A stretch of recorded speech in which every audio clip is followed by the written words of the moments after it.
our next topic is activity 13.2. So activity 13.2 is that to prove the constancy of time period. So what is constancy of time period? You know what is time period? I have already told. Time period is the time taken for a pendulum to complete one oscillation. To complete one oscillation, the time taken for a pendulum is known as time period. So you have to prove here the constancy of time period. When the time period remains constant, if the length of the pendulum, what is the length? This is the point. This is the point of suspension, and this is the metal bob. This is the bob. This from this point to this point, this is the length of the pendulum. If you keep this length of the pendulum constant, then the time period of a pendulum remains constant. Now we need to prove this constancy of time period. For this, let us do an activity. Okay, like this, you have to arrange a pendulum like this. You suspend a pendulum. For this activity, you need a string, a metal bob. Okay, you first make a pendulum like this. You hang the bob in a string and hang at a fixed position.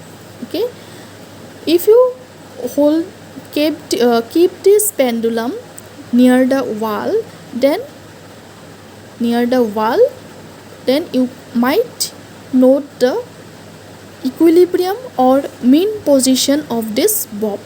You might have noted the mean position of the bob. If you keep near the wall, then you keep mark on the wall, or if you keep this near the floor, then you can give mark on the floor also. First, you have to put the mark. Then the second step is you hold this bob, take to any side, either A or either C. You can take any of its side.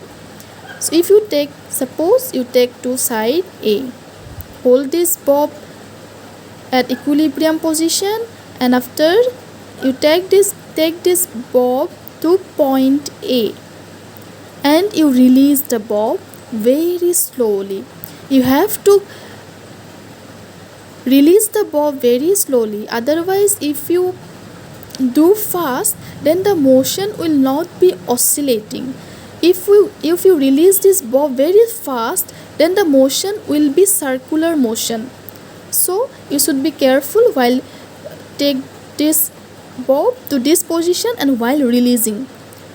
So very slowly you have to release the bob, and you release it. After some time it will move to point C, then again A. So when you release this bob at point A, at that instant you need to start your stopwatch. Why do you need stopwatch here? Because we have to calculate time period. We have to check the time period remains constant or not. So in this activity you also need stopwatch. So while at that moment, while you are going to release this, immediately you started your stopwatch. So release it, start your stopwatch, and you count for 10 oscillations. After 10 oscillations, immediately you stop your stopwatch. Note your time. Note your time. If you note your time and you are allowed to oscillate 10 times, that means you know the number of oscillations is 10, and you note the time, that means total time you know, then you can calculate the time period, because time period is equal to total time period